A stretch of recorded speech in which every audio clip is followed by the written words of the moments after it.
So let's get to it.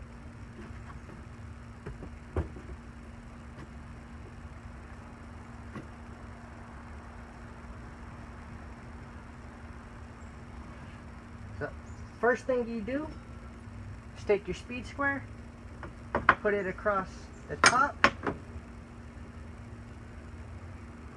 and make sure your board is level with the top side of the pieces of wood you just put on. Make sure you have your brad nailer in hand or close by, because you're going to pin it up.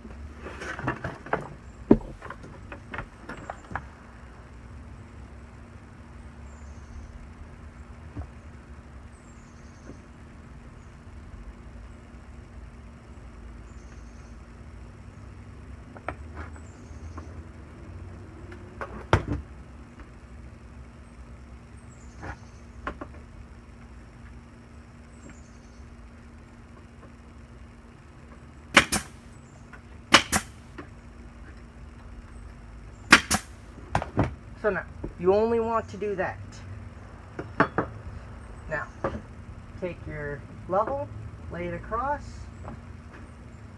If you notice, this wood here is slightly bent.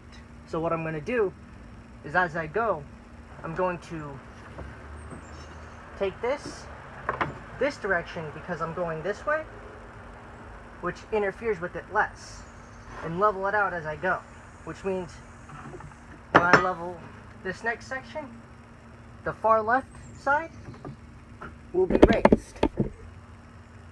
But as I come across to the midsection, I'm going to start dropping it to that point. So if you, instead of trying to level it out all at once, if you level it out bit by bit, A, you keep it strong, and B, you make it look nice by looking somewhat straight.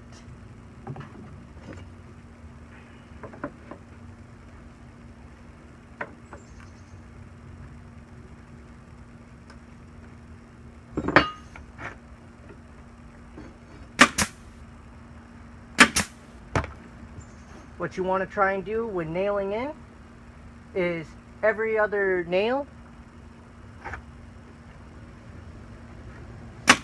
put one straight through. Now it doesn't matter if it's coming out straight or not, simply for the fact that we're going to put metal on the inside, so it'll be covered.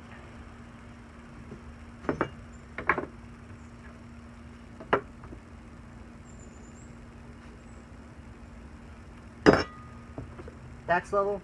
This piece of wood is big enough, so skip that one, put that there, put that there. This piece of wood is big enough that you can put two in it without much work.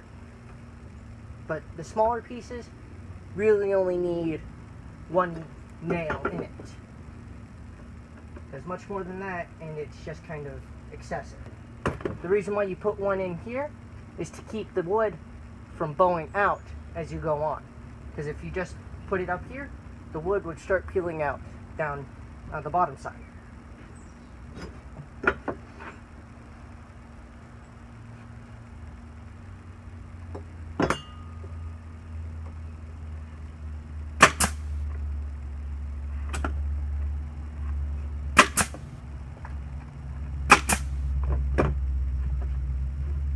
Also, as you're nailing, if you're nailing the big ones along the sides, make sure you avoid the gaps, because that is no strength at all.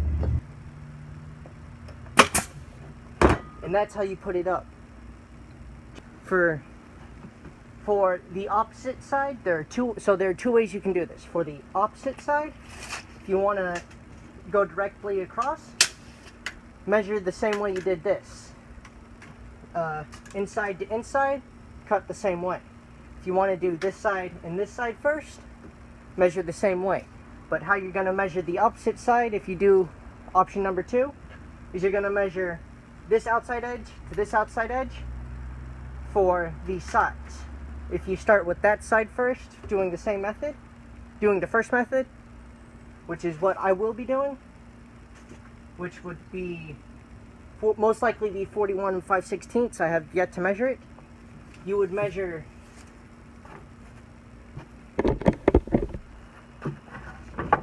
outside instead of the edge directly. So you'd measure from there to the opposite side on the outside. I'll show you what I mean when I get to it. Anyway, see you guys later.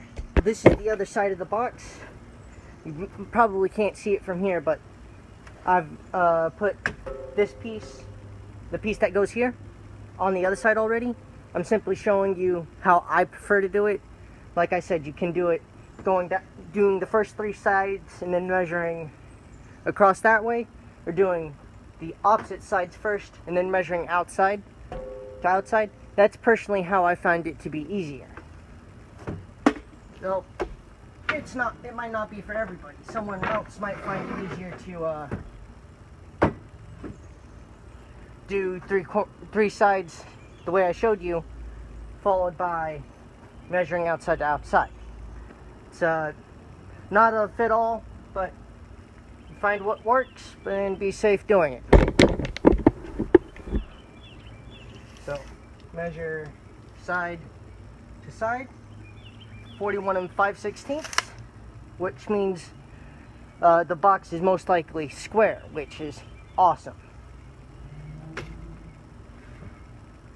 And rinse and repeat for this side what you did for the other side. Okay, so for this next part, it's a little different. Like I was saying earlier, got 2 pieces left because of how I'm doing it. Instead of measuring inside to inside, which in this case is 41 7/16, you measure outside to outside, which is 42 3/8.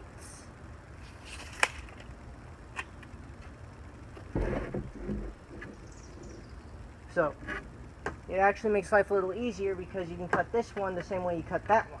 But instead of measuring to the inside and cutting that way, where you mark your line is where your outside edge has to be rather than your inside edge. Hey everybody. Anyway, welcome back. We're about 2 steps away from completing this box. But that doesn't include all the smaller steps in between, like 1A, 1B, so on and so forth. But all we have to do is put the top on and then put the metal in the sides. And then you fill it up with what you want and then put whatever you're planting in it. But you really don't need to measure this out. Just get some long pieces of wood, put it up. In this case, this one hasn't been cut. It's been trimmed down the side, but it hasn't been cut to length yet, so it's hanging over. So now that's just to make sure. You want a total of 4 pieces like that. Not necessarily that close to the edge, but just hanging off a little bit. It's a lot easier to control. What you're going to do then is take a measurement one side to the other. In this case, 42 5/16. I've already done that with this piece of wood here. So what you're going to do is cut this board, the one uncut, at 42 5/16. In this case, you'd want to cut off as much of that end as possible, and then 45 it going into the wood. Line it up on the edge, and then all I have to do is make sure, take a speed square to it, make sure it's properly against the edge, and nail it down. Do that 3 more times, nailing into this part here, all the way around, and then taking nails, nailing each of the top pieces together to help increase stability. So for this step, what you're gonna need anyway, what I used was 45, 60 inches of drip edge. The triangle metal stuff that you put on roofs. You're gonna need 4 pieces. This piece here, this is my last. I've already got one there, one there, one there. Gonna need to measure the inside of the corners all the way to the ground to the inside of the top. In this case, it was just under 15 inches, or just over 15 inches, so I cut these at 15 inches exactly, or approximately. That makes life a little easier. It helps protect the corners, and you're going to see why we did this when we start putting that metal across the bulk of the inside.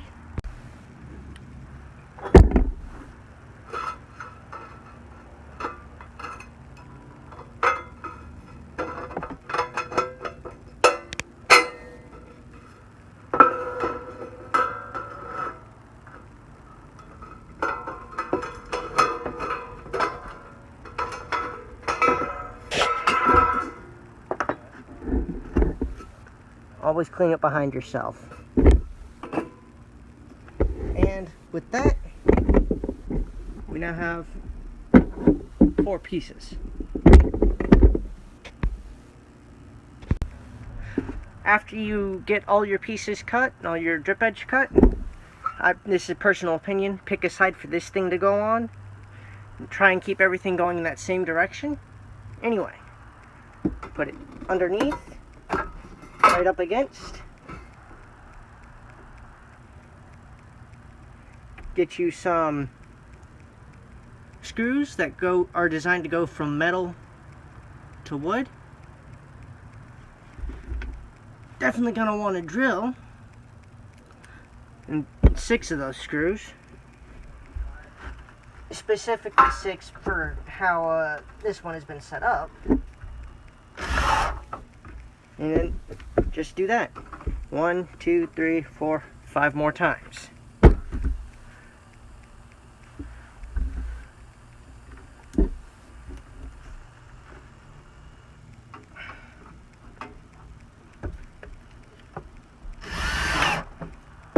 When putting this in, make sure the corner is all the way to the corner.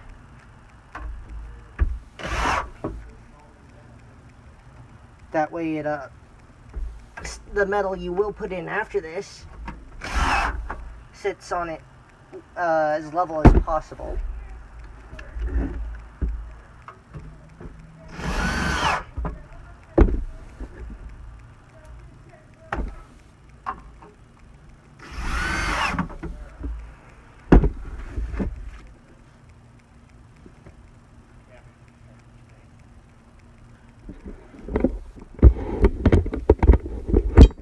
Ta-da! 1, 2, 3, 4, 5, 6. Do that for the other 3 sides, and then move on to the next step. So this is where we start cutting the metal for the inside of the box, not the drip edge. What you're going to want to do is do the same thing you did for measuring and cutting the drip edge. Is same distance, 15 inches. That just keep things simple in this case. You're going to want a metal grinder or a pair of metal shears. Either one will work. The grinder is a lot easier for getting more done, but it's also more likely to go out of control.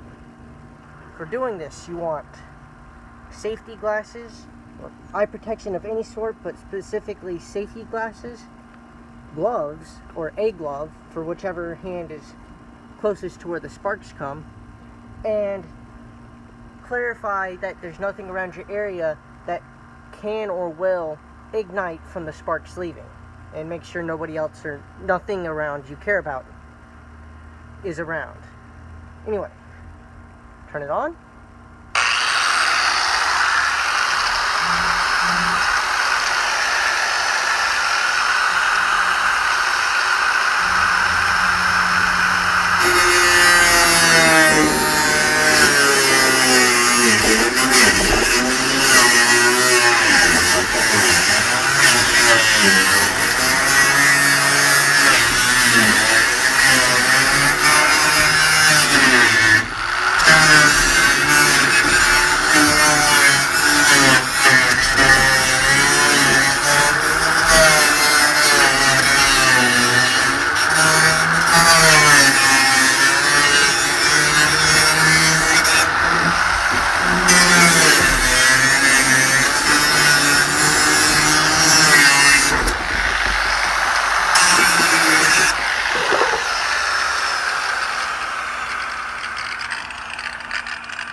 like that is how you cut a piece.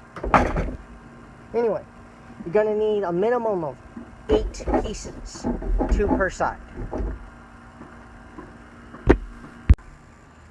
Okay, so now that we're to this part, we're 4 sides away from ending this project. You should have 8 of these pieces of metal. Hopefully you haven't hurt yourself cutting them, but you wore protective goggles and gloves while cutting them like I suggested. And what you're going to do is take 2 of them, put them on a side. Doesn't matter which side you start with. Push it all the way to the top. Now you're going to want these particular screws here, which are specifically designed anyway for metal on metal usage rather than metal to wood. You're still going to need the metal to wood screws, but we're going to start with these metal on metal screws.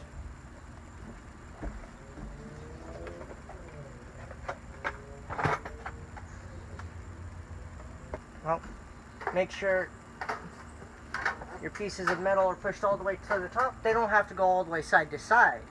You just have to make sure the pieces of metal you're putting on cover the drip edge, or at least touch it.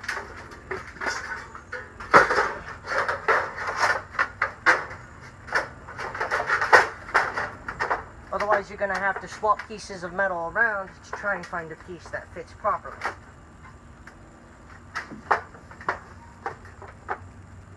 Line up your screws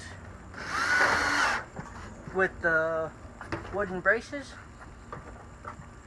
Do one here, one there on this side, then on the other side, and then same for the middle.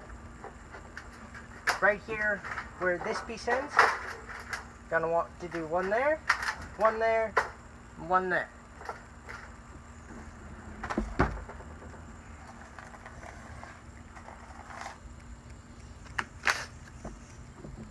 Now swap bits to the one you used for putting in metal on wood screws. Grab just a small handful of those. You shouldn't need more than 10. Just a rough estimate. Because really all you're wanting to do is get the bow out of what you put in.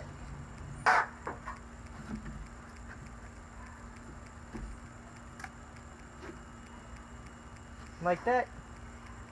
You got a side done. Repeat that process for the 3 remaining sides. Put it on the ground and fill it up with whatever flowering or fruiting plant you want. Well, that's completed, folks. Got the metal there all the way around. And what that does is when you put the soil and flower and plant in there, when you start watering it, the water will slowly deteriorate the wood. But with this metal, it prevents it and keeps the water going straight down. So the box will stand a lot longer.